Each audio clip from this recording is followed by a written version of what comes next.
Buenas noches, vamos a empezar ya. Pues nada, buenas noches, bienvenidas, bienvenidos a todos por estar aquí hoy en esta nueva edición de Psychobeers. La sesión de hoy nos hace especial ilusión por varias cosas, así que nada, bueno, daros las gracias y vamos a empezar. Entonces, como os decía, hoy es una sesión un poco especial por varias cosas. La primera es porque con esta sesión celebramos un año de la vuelta de Psychobeers. Así que un aplauso, Psychobeers.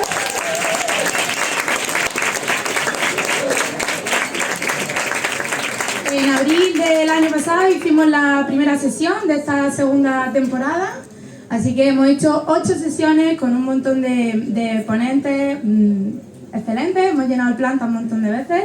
Así que bueno, darle las gracias a toda la gente que ha venido aquí a hablarnos de ciencia, de psicología, de darnos ideas, ¿no? Para pensar y para reflexionar.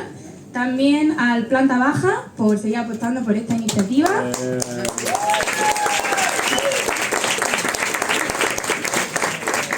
Pero sobre todo pues gracias al público, a todas las personas que venís cada martes, que bueno, pues nos dais energía para seguir trabajando, que sentamos que merece la pena. Y más que nada, se me iba a olvidar, gracias al equipo de Psychobeers, a todos los compañeros y compañeras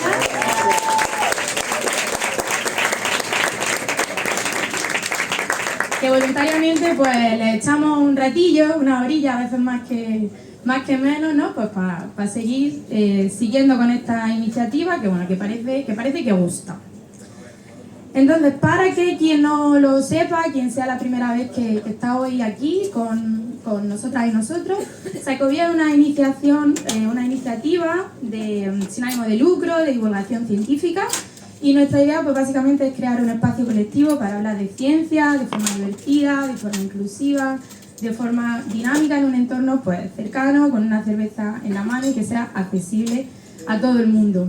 Nos financian varias entidades públicas, la Facultad de Psicología, los departamentos de Psicología Experimental y Psicología Social de la UGR, la SEPNECA, una sociedad científica, y el CINCI, el Centro de Investigación Mente, Cerebro y Comportamiento de aquí de la UGR, que es de donde pertenecemos todas las personas que colaboramos aquí con Psychobeers.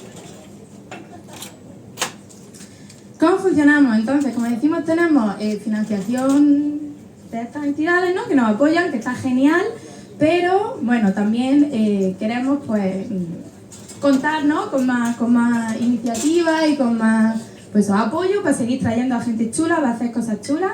Y una de las cosas que hacemos pues son esas donaciones y sorteos en cada sesión, ¿no?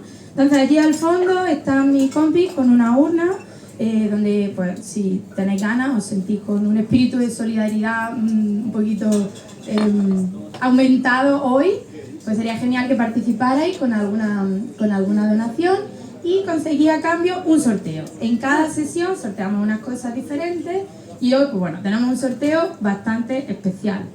Yo estoy aquí hablando como si nada mientras tenemos una persona aquí pintando como si nada, así que vamos a presentarla. Tenemos con nosotros a Ana Corazón esta noche. Bienvenida, Ana.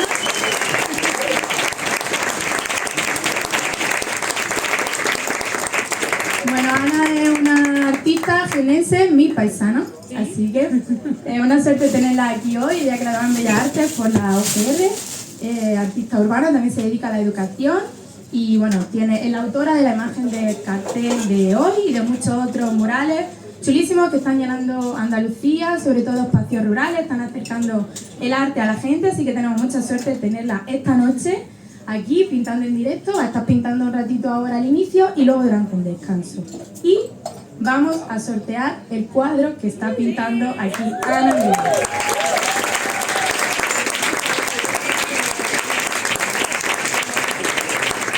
Así que bueno, quien no lo haya hecho ya, yo creo que es motivo más que suficiente, ¿no? Pues para contribuir con esas donaciones y tener la oportunidad de llevaros esta pedazo de obra a casa. Así que nada, ¿quieres decir algo, no? Nada, que muchas gracias.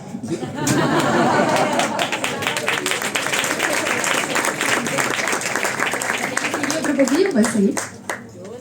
Lo que quieras, me quedan 3 minutos. Venga.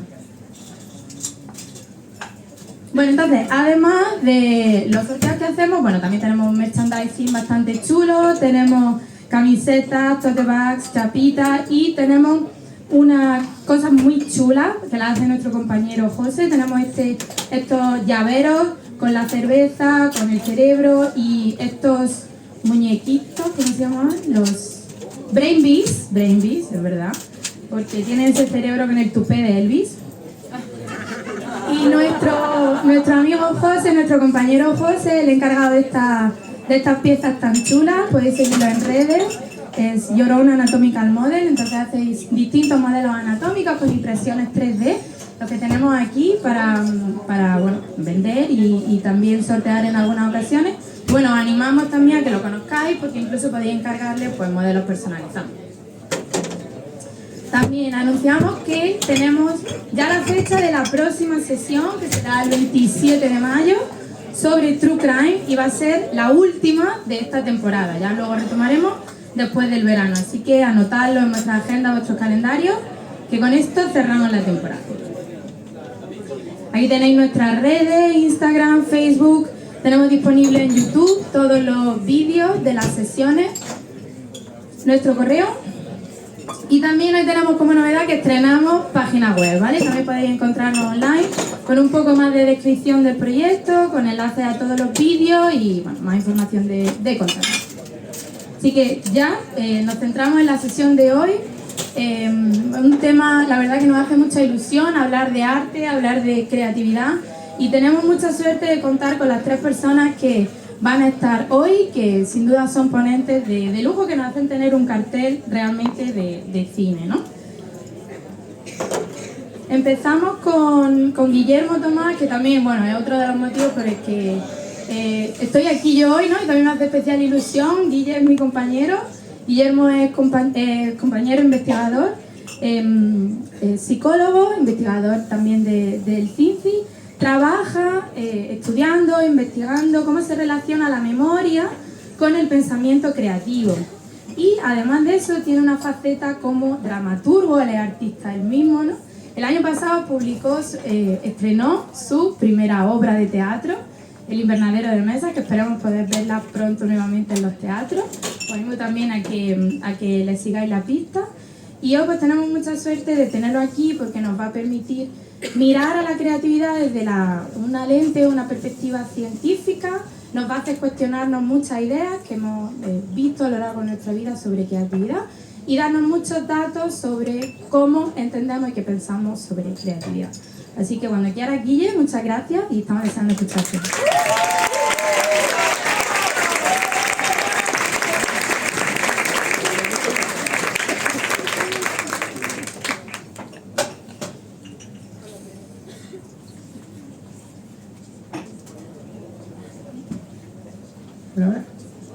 Bueno, muchas gracias, Chus, por la presentación.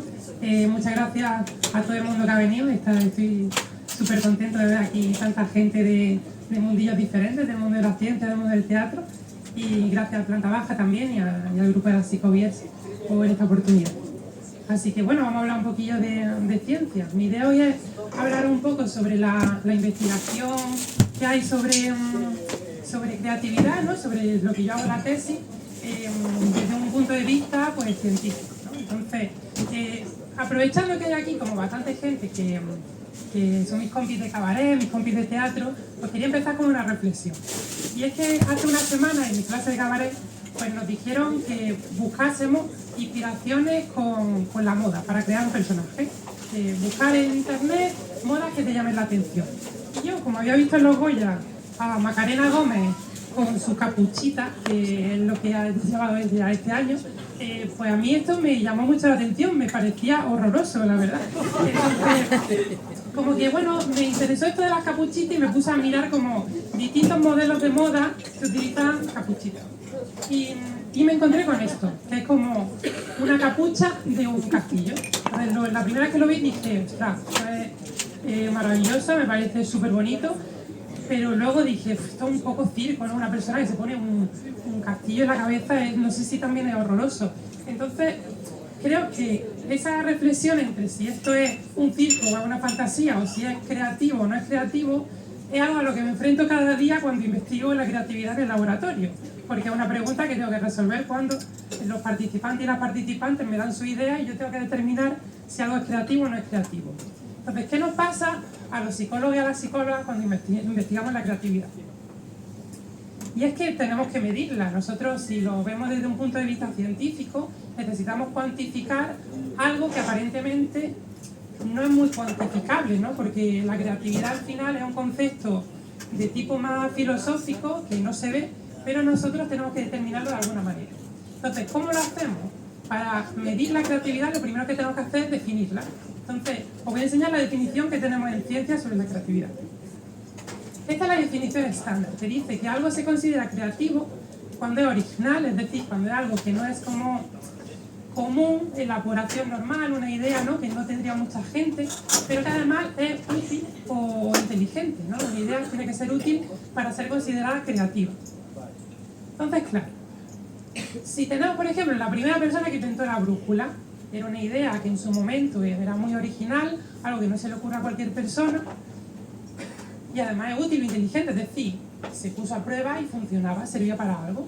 Sin embargo, si vemos la capuchita del castillo de Casper, pues esto es algo que evidentemente es original, porque yo no lo he visto mucho por ahí, pero es útil o inteligente. Entonces aquí ya empieza la controversia que tenemos en la ciencia, donde unos autores dicen, quizá esta definición no es que sea la más apropiada. Entonces los autores van luchando entre sí y van actualizando las definiciones.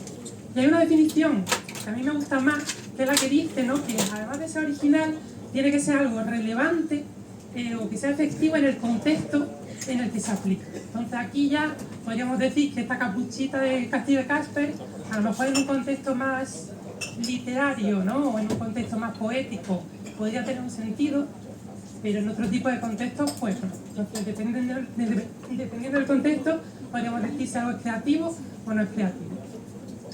Entonces, a ver, yo la creatividad la veo como un universo. Es algo súper amplio, ¿no? Tenemos muchas realidades dentro de la creatividad y desde la ciencia podemos poner el telescopio en algunos planetas pequeños de este universo, ¿no? Entonces, se puede estudiar la creatividad desde muchas perspectivas.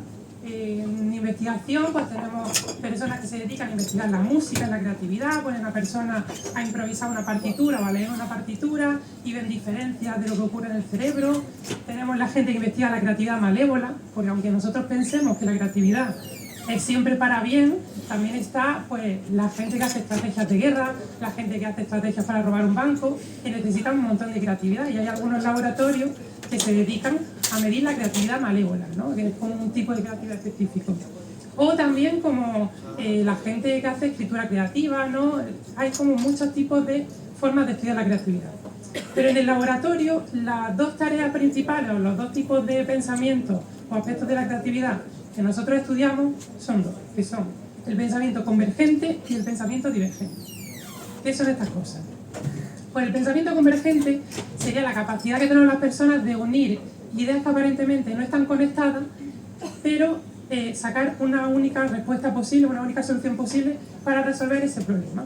Y la forma que tenemos de medirla en el laboratorio es una tarea que se llama la tarea de asociaciones remotas. En esa tarea los participantes ven 3 palabras que aparentemente no están conectadas, como por ejemplo blanco, arroz y anillos. Y les pedimos que nos digan una palabra que unifique estas 3 palabras. No sé si alguien tiene una respuesta para este problema. Boda. Una boda. La respuesta correcta es boda. ¿Qué pasa? Que podría haber otras respuestas correctas, tipo, una participante me dijo calamar. Tú te quedas, tú sabes que tienes como una única respuesta correcta, pero también a veces eres un poquito creativo y se te ocurren otro tipo de asociaciones que también se contarían como válidas, ¿no? Pero generalmente hay solo una respuesta correcta.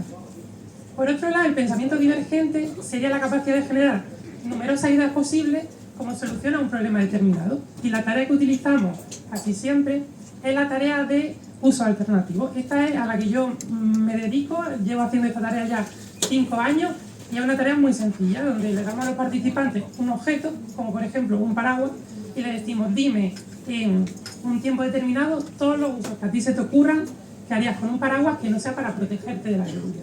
Entonces dejamos a la gente pensar y a ver qué cosas se le van ocurriendo, ¿no? No sé si se ocurre por aquí un uso que le daría a un paraguas, un uso creativo. ¿Alguien? ¿Cómo qué? Jugar con viento. Jugar con el viento, ¿vale? Pues sí, podrían ser. Habría infinidad de soluciones posibles, ¿no? Y vemos a ver la gente que va pensando. Y son contrarios a esos dos tipos de pensamientos, ¿no? Porque mucha gente piensa que son dos procesos contrarios, pero al final forman parte de dos momentos diferentes del mismo proceso creativo. Y creo que esto se ve muy claro en algunos ejercicios que hacemos en teatro. En teatro a veces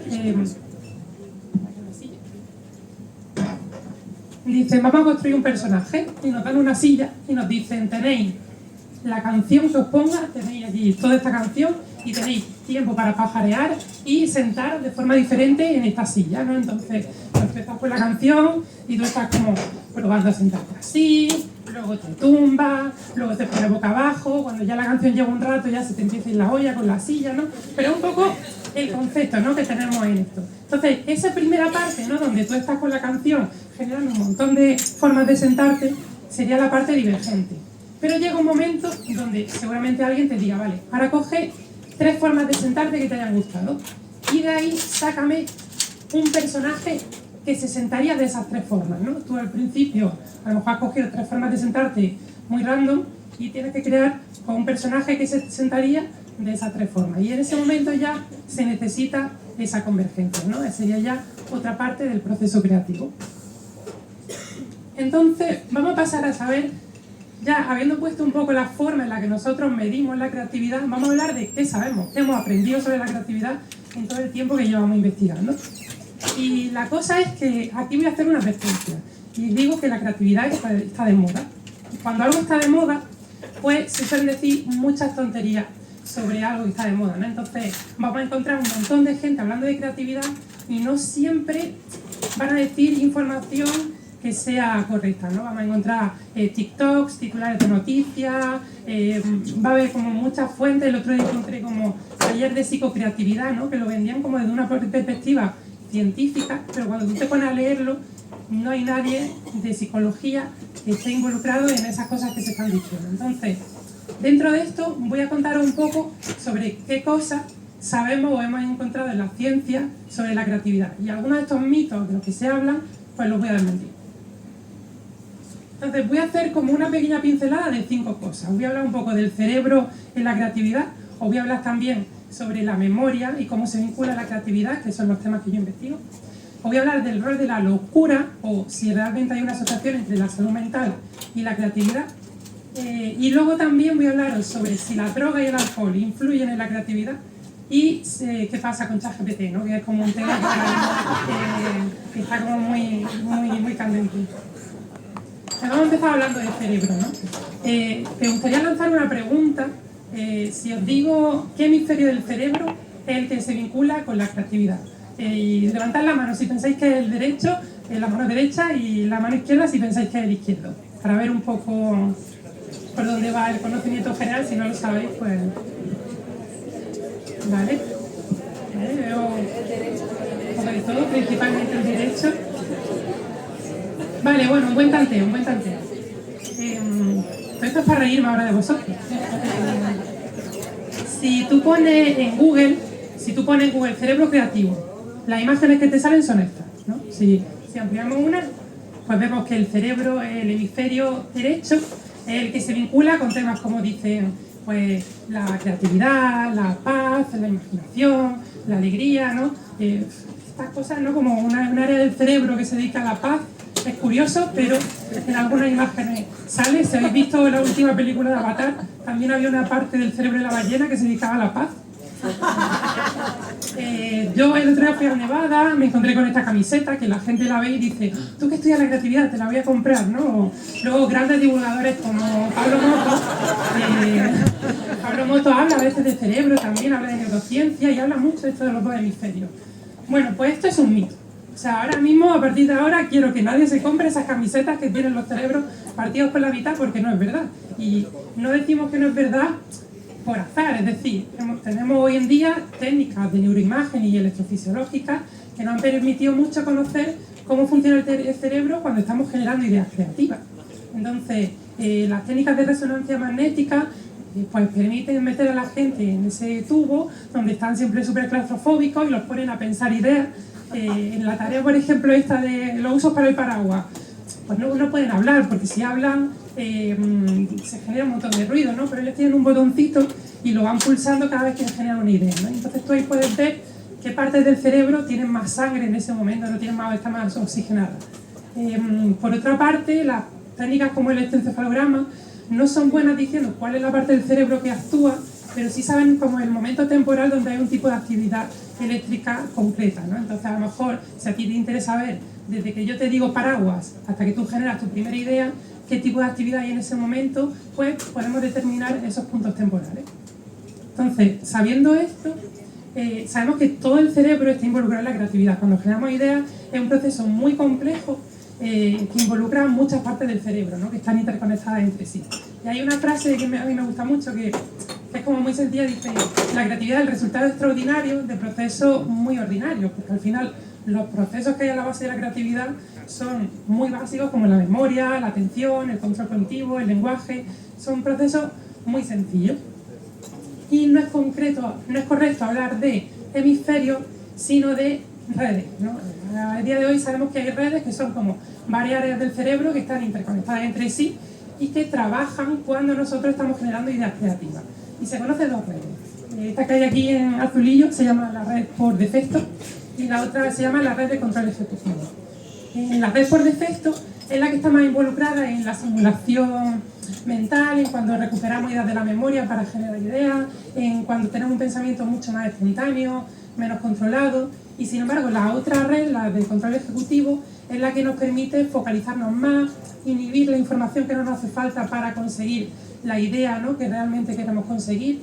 Y normalmente las dos trabajan, a día de hoy todavía no se sabe bien si trabajan como a la vez o se va apagando una y encendiendo otra un poquito, ¿no?, de forma que, pues bueno, al final se sabe que las dos están involucradas, pero no sabemos exactamente en qué momento, ¿no?, una está como más activa que la otra. Entonces, dentro de estos procesos básicos que hay a la base de la creatividad, a mí el que más me gusta es la memoria, porque es al que me dedico y os voy a hablar un poquito de eso. Entonces, para poner un ejemplo, ¿no?, de la tarea de usos creativos para un paraguas. Nosotros a veces a los participantes les damos muchísimo tiempo para hacer esta tarea. Vienen al laboratorio y les decimos: ahora tienes 15 minutos para decirme usos para un paraguas. La gente se le va a la olla cuando ya llevan 10 minutos, se quieren morir a veces, ¿no? Pero bueno, ellos tienen un montón de tiempo. Pero es muy interesante darles mucho tiempo para que generen ideas, porque van pasando cosas. Esto es un efecto que se ha encontrado en un montón de estudios y que también lo hemos encontrado nosotros en los experimentos, y es que al principio de la tarea se generan muchas más ideas. Es decir, al final hay ya muy poquitas ideas, pero al principio hay un montón de ideas. Sin embargo, esas ideas no son muy originales, son ideas poco originales. Sin embargo, al final de la tarea hay ya poquitas ideas, pero esas ideas van ganando mucha originalidad. Y si analizamos las ideas del principio con las ideas del final, encontramos cosas vinculadas con la memoria. Y es que las primeras ideas están muy vinculadas a lo que se llama memoria episódica. Es la memoria que tenemos de las experiencias autobiográficas que tenemos nosotros. Por ejemplo, si sois de un pueblo de Málaga y tenéis un montón de paraguas colgados de decoración, que hay un montón de gente, ¿no?, que a lo mejor está muy acostumbrada a ver eso, va a ser de lo primero que se le ocurra cuando le demos esta tarea. Sin embargo, a lo largo de la tarea, pues se va recurriendo mucho más a la memoria semántica, es decir, a la memoria que tenemos del conocimiento general de ese objeto, ¿no? Pensamos más en propiedades que tiene el paraguas, cómo podemos combinar esas propiedades con otras ideas que tengamos nosotros, y ya se va intercalando un poco esa memoria episódica con la semántica y se generan ideas más originales, como podría ser hacer un iglú con un paraguas, ¿no?, que aparentemente es como dos conceptos que no tienen nada que ver, un paraguas con un iglú, y al final alguien hace clic y se le ocurre esa idea. Entonces, como nosotros sabemos que las primeras ideas suelen ser poco originales, muchas de las cuestiones que nos planteamos en el laboratorio es ¿qué podemos hacer para mejorar esas ideas, ¿no? Entonces, una de las preguntas que me hicimos fue: ¿qué pasa si ponemos un ejemplo al principio de la tarea? Por ejemplo, dice usos creativos con un destornillador, y te pongo un ejemplo. Pues si el ejemplo, por ejemplo, la redundancia, si el ejemplo es, pues, rayar con el destornillador un árbol, ¿no?, que al final está utilizando el destornillador como una herramienta. Es un ejemplo que no es muy original, porque sigues como manteniendo el destornillador un poco en su zona de confort. Pues se ha visto que hay un fenómeno que se llama mental fixation o fijación mental, que que es lo que llamaría la gente un poco a nivel popular el bloqueo creativo. Te bloqueas con esa idea, te quedas fijado a esa idea y ya las ideas que van a partir de ahí van a ser bastante poco originales. Entonces, este ejemplo puede perjudicar bastante el desempeño de la tarea porque luego esas ideas pues están muy vinculadas a ya el ejemplo, ¿no?, que tú has visto. Pero en un estudio que hice, cuando estuve de estancia en California, pensamos, ¿y si el ejemplo es original? ¿Si hacemos un ejemplo que sea muy diferente? Entonces, por ejemplo, nosotros pusimos utilizar un destornillador como un bastón para un gnomo. Y lo que veíamos es que aumenta la originalidad cuando damos ejemplos de este tipo, pero el proceso de fijación sigue existiendo. Es decir, tus ideas van a parecerse mucho al ejemplo, pero puedes conseguir tener más originalidad. Porque a lo mejor los participantes y las participantes que vienen al laboratorio van a tener ideas como utilizar un destornillador como un bastón para una bruja, pero estas ideas también te van abriendo otros recovecos en la memoria que te permiten navegar a otras ideas como utilizarlo como la escoba de una bruja, que a lo mejor si tú no le hubieses dado ese ejemplo, pues no habrían llegado a ese tipo de ideas. Entonces, esto tiene un sentido como muy aplicable cuando nos guiamos por inspiraciones, ¿no? Cuando vemos una inspiración en un momento dado, pues saber que en algún momento puede venirnos muy mal porque nos quedamos aquí enfocados en esa inspiración y luego no salimos de ahí, pero también nos puede ayudar si es una buena inspiración. Y ahora vamos aquí al meollo, a las dos preguntas que más me hace la gente, que no son mi tema principal de investigación, pero que he tenido que leer sobre eso porque mucha gente me pregunta si estoy más loco soy más creativo, o si tomo drogas soy más creativo. Entonces vamos a hablar un poquito sobre esto, ¿no? El tema de la salud mental y la creatividad se viene hablando hace un montón de tiempo. Desde ya Platón hablaba del genio divino, ¿no?, del genio loco, y esto también se da porque tenemos muchos referentes en el mundo de la pintura, en el mundo de la música, ¿no?, que tienen problemas de salud mental, tipo Van Gogh, por ejemplo, pues tenía bastantes problemas de salud mental cuando hacía unos cuadros maravillosos, o sabemos de un montón de cantantes que hacen como obras de arte cuando están en grandes estados de la depresión. Entonces, esto realmente es lo que en psicología se llama sesgo de representación, y es que sesgo de disponibilidad, perdón. Y es que este sesgo nos hace que las cosas que vemos más pensemos que hay más sobre eso, pero no necesariamente. Entonces vamos a ver qué dice la ciencia o qué dicen los estudios más recientes sobre este vínculo. Y es que la verdad que hay evidencia mixta, es decir, no está claro y depende mucho este vínculo que hay entre salud mental y creatividad. Realmente depende mucho del tipo de aspecto concreto de la creatividad que estemos midiendo y también depende del tipo de trastorno psicológico, porque a veces pensamos que todos los trastornos psicológicos son iguales, cuando realmente cada uno tiene unas características muy diferentes. Incluso dentro de la misma etiqueta diagnóstica hay muchísima diversidad de una persona a otra. No es lo mismo una depresión que otra y puede haber muchas diferencias. Entonces, ¿de dónde no? Realmente lo que se ha visto es que es más importante ver el proceso cognitivo que se ha afectado en un trastorno psicológico que realmente el propio trastorno en sí, que sea lo que esté vinculado a la creatividad. Una de las cosas que más se ha vinculado, ¿no?, que es un proceso que se conoce como inhibición, es un proceso que se ha vinculado mucho a muchos trastornos psicológicos y se ha hablado mucho de él en muchos autores que investigan temas de salud mental han hablado sobre él. Para que hagáis una idea de qué es la inhibición, nosotros imaginaros que somos esa señora rubia que está hablando con ese hombre. Normalmente si tenemos la capacidad de inhibir bien, pues hay un montón de información ahí que no nos hace falta, entonces esa información como que la inhibimos, la tapamos. Nosotros estamos pensando en lo que él nos está diciendo, pero cuando no tenemos la inhibición muy allá, pues hay un montón de información que nos interfiere, ¿no? Estamos pensando en el flequillo de la chica que hay al lado, en la Coca-Cola de la mesa, en la arruga de la camiseta, en lo que hay por la ventana, ¿no? Entonces hay como demasiados estímulos que están interviniendo en ese momento. Entonces, hay algunos estudios que dicen que cuando tenemos más estímulos, cuando recibimos más estímulos, puede mejorar esa creatividad, porque tenemos como más información para luego hacer esas recomendaciones que nos llevan a ideas como muy creativas. Pero esto, por ejemplo, se vincula mucho con la esquizofrenia, la hipomanía, la manía. Si estamos en un estado muy alterado, realmente tanta información nos va a hacer que luego el desempeño de la tarea sea peor. Pero si no es muy alterado, y solo un poquito alterado, pues puede generar ciertos beneficios, ¿no?, según algunos estudios que encuentran. Aunque ya te digo que esto hay que cogerlo un poco con pinzas porque en unos estudios se encuentra y en otros no tanto. Luego, por otra parte, hay gente con sintomatología ansiosa o depresiva que se encuentra un poco lo contrario, ¿no? Parece que el foco atencional es más reducido y esta gente es menos flexible, ¿no? Como que la capacidad de generar ideas más diferentes es un poco más difícil, ¿no? Como que las ideas suelen ser más similares entre sí. Sin embargo, claro, es que hay que tener cuidado porque a veces esto se encuentra en un estudio y ya el titular de la noticia que te saca el país es los depresivos no tienen creatividad. Entonces, no es eso, no es como realmente a lo mejor son menos flexibles estas personas que han encontrado en este estudio, ¿no? Para generar ideas diversas, pero no quiere decir que esa idea no sea muy creativa, ¿no? Entonces hay que tener cuidado. Pero que decir que las personas con problemas de salud mental tienen como facilidad para ser más creativas es falso, igual que es falso lo contrario, ¿no? Es como, aquí hay muchos matices y decir una frase así tan básica sería como incorrecto. Y vamos ahora al tema de la droga y la creatividad. Esto es también otra cosa que se habla mucho y también pasa un poco lo mismo, ¿no? Es decir, Stephen King dijo que cuando él escribió El Resplandor estaba borracho todo el rato, o sea, decía que él se estaba bebiendo y escribiendo. O sabemos que los Beatles, cuando hacían sus canciones, estaban todo el día fumando porro. Entonces, claro, es normal que nosotros pensemos que las drogas te ayudan a la creatividad. Pues vamos a ver qué ha encontrado la ciencia. Y aquí hay como unos estudios bastante divertidos. Vamos a empezar hablando del alcohol, ya que estamos en las psicobies. Estáis todos ya, a lo mejor ya habéis tomado alguna cervecilla, podéis sentir esos efectos.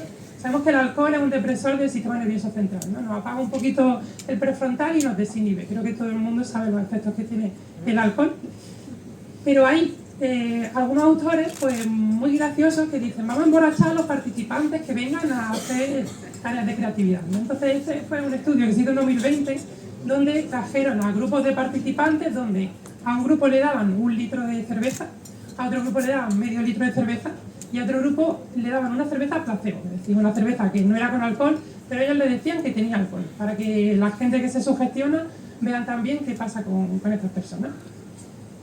Y luego los ponen a usos creativos para un paraguas, ¿no? Después de haberse tomado ellos 1 litro de cerveza, pues a ver qué ideas se le ocurren.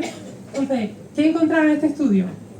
Pues sintiéndolo mucho, que era mucho más divertido pensar que los borrachos eran más creativos, no había diferencia. Parece que el litro de alcohol no llegaba como a un nivel tampoco como para alterar la creatividad, pero tampoco la mejoraba, ¿no? Porque en estos estudios lo que esperan es que un poquito de alcohol te mejore ya mucho, te empeore, ¿no? Pero aquí no había diferencia ni en número de ideas, ni en originalidad de las ideas, ni tampoco en variedad de las ideas, ¿no? No había diferencia. ¿Y qué pasa con los porrillos y la creatividad? Pues, bueno, el THC, algunos de los efectos que tiene es pues, supresión de la memoria, tener menos control cognitivo, te aumenta la dopamina. Hay algunas teorías dentro de la creatividad que piensan que niveles intermedios de dopamina podrían beneficiar, ¿no? No he leído demasiado sobre ellas, así que no me voy a meter mucho en este tema, pero vamos a ver qué encontraron ellos cuando traían a los participantes y les daban porro en el laboratorio. Entonces, ellos hicieron 3 grupitos. A un grupito le dieron un porro con 5,5 miligramos de THC. A otro grupo le dieron 22 miligramos de THC, que ya era un porro un poco más consistente, y a otro le daban un porro placebo. Le decían, te estás fumando un porro de verdad, pero el porro tenía CBD, no tenía nada que pudiera tener estas cosas que tiene el THC. Y luego a generar usos creativos con un paraguas, ¿vale? Bueno, pues lo que se vio es que el grupo que tenía el porro de 22 miligramos lo hacía todo bastante peor. Es decir, la originalidad bajaba mucho, el número de ideas bajaba mucho, la flexibilidad, es decir, la variedad de las ideas bajaba un montón, parecía nada más emporrado, peor lo hace. Hay otro estudio que también daban porro a los participantes. Ese estudio me gusta un poco menos porque no controlaban algunas variables, ¿no? Como que los participantes ya tuvieran como cierta experiencia con los porros, que son cosas que pueden influir, pero se encontró una cosa muy graciosa, y es que a estos participantes se les preguntaba cómo se autopercibían creativamente. Entonces, los participantes que fumaban porros se autopercibían mucho más creativos, pero cuando se evaluaba la creatividad desde un punto de vista externo, eran mucho menos creativos, eran mucho menos originales. Entonces, lo que se vio aquí es que el porro te genera una sensación de que eres más creativo, pero realmente no te da más creatividad, ¿vale? Entonces, esto es importante. Así que, si algún día os dicen el alcohol y los porros me hacen más creativo, tenéis que saber que eso es falso, eso es mentira.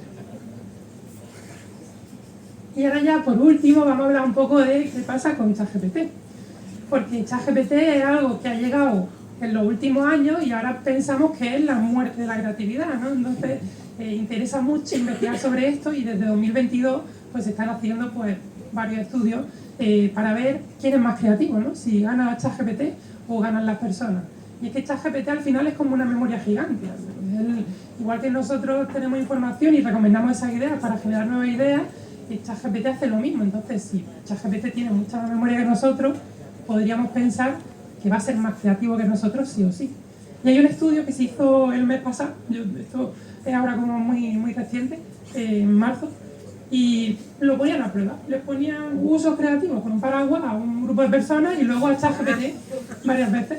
Y aquí miraban solo la originalidad, no podían ver el número de ideas que generaban, pero miraban la originalidad. Y veían que ChatGPT daba ideas más originales.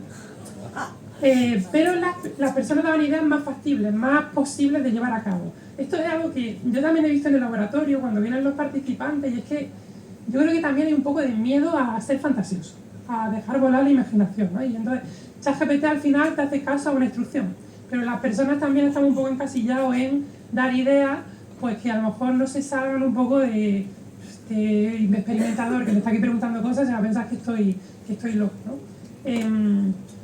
¿Qué pasa? Que luego también se hizo con otra tarea, en vez de hacer la de usos creativos con un objeto, daban también la tarea de generar historias creativas de 5 líneas. Y aquí sí se veía que las ideas de ChatGPT, cuando lo ponían a generar muchas ideas, eran mucho más parecidas entre sí, eran más homogéneas. Y sin embargo, las personas generaban ideas más originales, así que no está todo perdido. Hay un metaanálisis muy reciente, hay todavía muy pocos estudios sobre esto porque es algo muy actual, ¿no? Pero el último metaanálisis no ha encontrado diferencias significativas para decir si es mejor ChatGPT o son mejores las personas en cuanto a creatividad. Entonces, bueno, de momento no podemos decir que las máquinas nos ganen en creatividad, pero puede que dentro de poco sí, no sabemos. Entonces ya por hacer unas cuantas reflexiones finales, ¿no? Por hablar un poquito de ideas que quiero dejar, decir que al final nuestra memoria va a determinar lo que nosotros creamos, o sea, todo lo que hacemos lo va a determinar la memoria, ¿no? Y nada va a ser 100% nuevo, porque todo viene de lo que ya conocemos. Entonces, pensar que vamos a hacer algo que no ha hecho nadie es como algo que es un poco absurdo, ¿no? Y ya sabemos que todo está hecho, pero lo que determina mucho el resultado es cómo combinamos nosotros esa información, cómo combinamos nosotros esas ideas para generar pues, luego nuevas ideas creativas. Y decir que si la IA se alimenta de lo que nosotros le contamos, todo aquello que nosotros no le contemos va a hacer que lo que nosotros hagamos pues sea único y que no lo pueda hacer la IA porque no se lo hemos contado, porque al final es algo muy único nuestro. Entonces aquí está un poco, yo creo que la clave de no desmotivarse cuando nos ponemos creativos.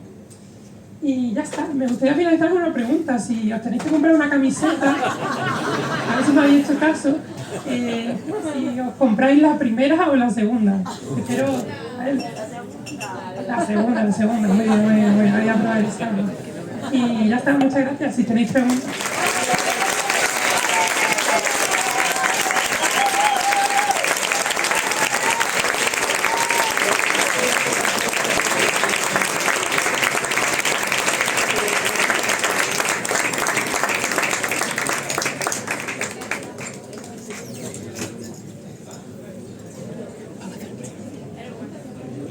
Si hay alguna pregunta. Sí. ¿Cómo se puede evaluar la originalidad? ¿Se escucha? Sí. ¿Cómo se puede valorar la originalidad de una idea de forma racional cuando realmente la originalidad es algo fuera de lo común? No sé si se está bien expresado, pero... Pues esa es la parte más complicada. Mi amiga Raquel y yo la hemos sufrido muchas veces. Cuando tienes que evaluar la originalidad, tú tienes tu definición de originalidad y normalmente lo que haces es coger varios jueces. O sea, tienes como varias personas a las que les dices, dime en qué grado del 1 al 5 esta idea es poco común con respecto a lo que se conoce. Y luego se mira si entre esas personas hay correlación, es decir, si hay relación entre lo que ellos están de acuerdo. Y normalmente se busca si hay acuerdo o no hay acuerdo. Entonces, si no hay acuerdo, quedan, vuelven a hablarlo y miran hasta que llegan a un consenso sobre qué es original y qué no es original. ¿Qué pasa? Que es algo súper subjetivo y a día de hoy también están también como intentando ver qué pasa cuando algo es ambiguo, cuando algo no hay consenso y como hacer nuevas clasificaciones sobre lo que es ambiguamente creativo o lo que no hay ambigüedad porque hay consenso, ¿no?, sobre la creatividad. Y luego también ChatGPT también te evalúa la originalidad, pero ya venimos otra vez a lo mismo. Hay ahora nuevas inteligencias artificiales que nos facilitan mucho el trabajo a los que tenemos que evaluar un montón de ideas y decir si son originales o no, pero al final es una máquina y está también como alimentada con toda esa información que se le da. Entonces, ¿hasta qué punto el modelo que tiene ese sistema determina si algo es original o realmente está midiendo otras cosas, ¿no? Un poco es el tema complicado de medir. Bueno, si quieres gritar. No, yo tengo una pregunta de que ¿hasta qué punto nosotros valoramos la creatividad como un éxito? ¿No? Yo pongo un ejemplo de un amigo mío, ¿no? Él tiene bipolaridad y en sus etapas hipomānicas, me parece que él es un tipo extremadamente creativo. Pero el tema es que solo porque es creativo no significa que lo que dice tiene sentido, ¿no? Hay cosas que, o sea, usos, por ejemplo, de que le das cosas que son extremadamente creativas. Y yo noto que mucha otra gente dice que este tipo es creativo, pero si su uso, si la cosa que está diciendo tiene algún tipo de utilidad, ¿no? Por ejemplo, si él estudia ingeniería, si él da, por ejemplo, una nueva manera de solucionar un algoritmo, él es un genio.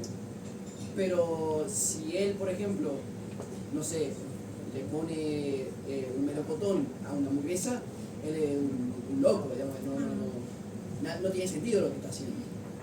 ¿Hasta qué punto nosotros solo valoramos la creatividad y hasta qué punto hay un sesgo en la comunidad científica para valorar la creatividad como algo útil y no como algo tal como es?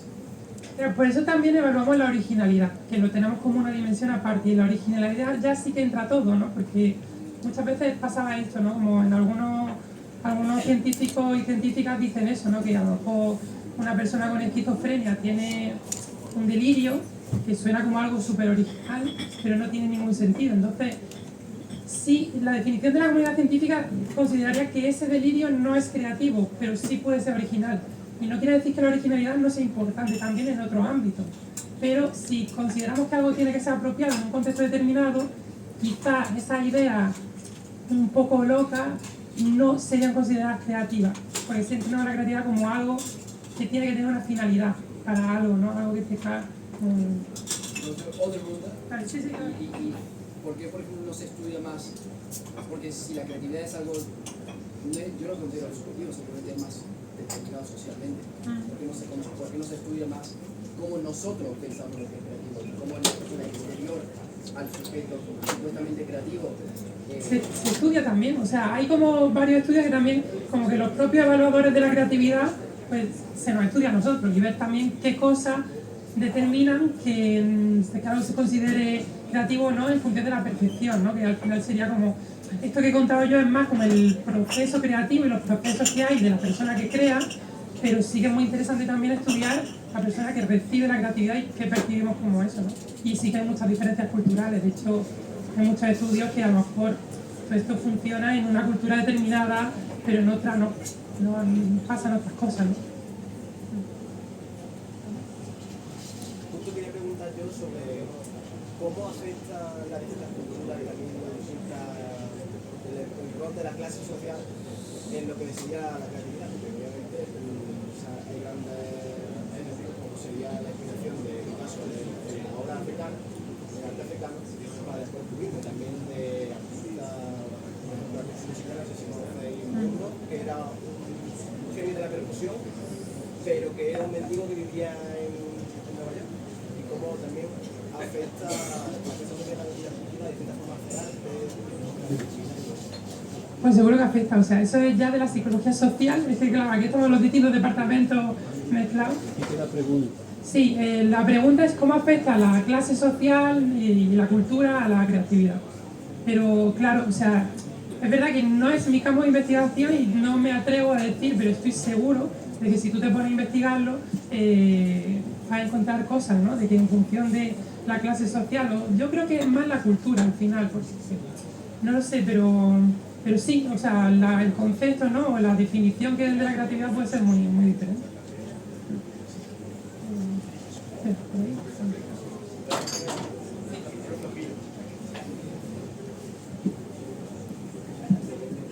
Vale.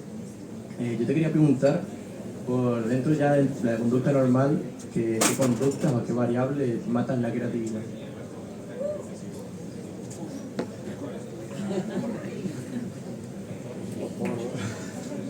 Pues, a ver, lo que he puesto de los ejemplos, o sea, yo no creo que haya nada que mate la creatividad como tal.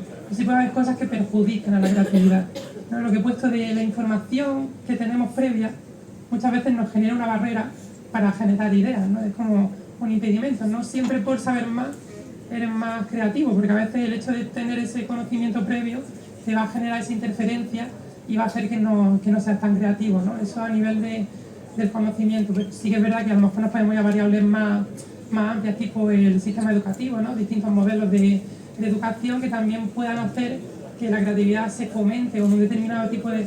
Al final la creatividad, yo también lo que quiero contar es que se puede entrenar, no es como algo que no se pueda practicar, es algo que tú puedes entrenar con distintos tipos de ejercicios y también con estos procesos básicos que son a la base de la creatividad, tú puedes ir fomentándola. Entonces, si no lo entrenas ese tipo de cosas, pues tampoco vas a ser tan creativo como si lo entrenas de otra forma.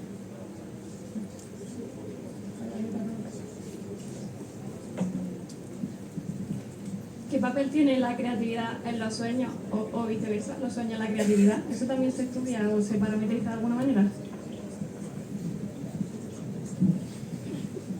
Tengo que decir que de esto me he leído 2 artículos porque digo, me lo van a preguntar. Digo, porque a mí también me llama la atención, ¿no? Es como, no hay mucho estudiado sobre eso. Es verdad que es algo que todos pensamos, ¿no? Nosotros tenemos sueños y luego los escribimos y salen cosas.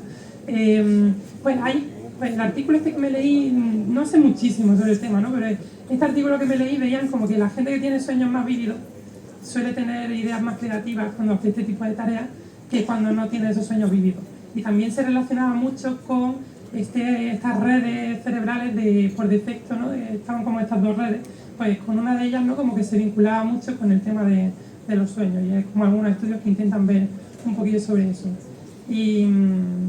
Y decía, ¿no? Como los sueños, la creatividad y la creatividad de los sueños. La creatividad de los sueños no tengo ni idea. La verdad que no sé si como que al contrario, porque sí que es verdad que los sueños pueden influir al final. Los sueños son un poco memoria, ¿no? Entonces, pero el hecho de que la creatividad influya en los sueños, no sé decirte.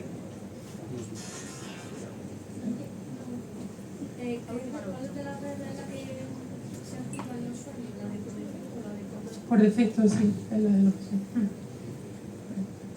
¿Algo más? Yo tengo una pregunta. A ver, tomando el ejemplo que dijiste del gnomo y el paraguas, ¿no? Pienso como en la lluvia de ideas y esta cosa de compartir ideas como un entrenamiento para promover que salgamos de estas zonas que decías, que no por tener mucho conocimiento, quiere decir que eso no puede volverse un sesgo incluso porque tu mente gira alrededor de eso. ¿Han estudiado esto como la posibilidad de que otros te activen un poco, salir de tu marco de memoria, conocimiento, para poder entrenar más lo de la creatividad y la originalidad? Mira, mi experimento va de eso. O sea, uno de mis temas de investigación es la creatividad a nivel colaborativo y ver si se fomenta o se inhibe, porque también la mayoría de estudios con brainstorming lo que han visto es que cuando la gente genera ideas en grupo suele generar bastante menos ideas y no tienen por qué ser más creativas, es decir, puede generarse interferencia. Es que al final depende mucho de muchas variables, porque es que las ideas que te dan los otros no necesariamente son buenas ideas, entonces a veces te puede perjudicar. Y en el estudio que o sea, ahora mismo estamos todavía analizando datos, ¿no? Pero el estudio que nosotros hemos hecho sí que han generado más ideas en grupo, pero todavía no son necesariamente mejores ideas. la originalidad cuando haces las tareas solo que cuando las haces en grupo, la originalidad es igual, no hay diferencia significativa. Entonces, te diría que no siempre el grupo va a ser el mejor. Entonces, hay que decidir bien cuál es el grupo.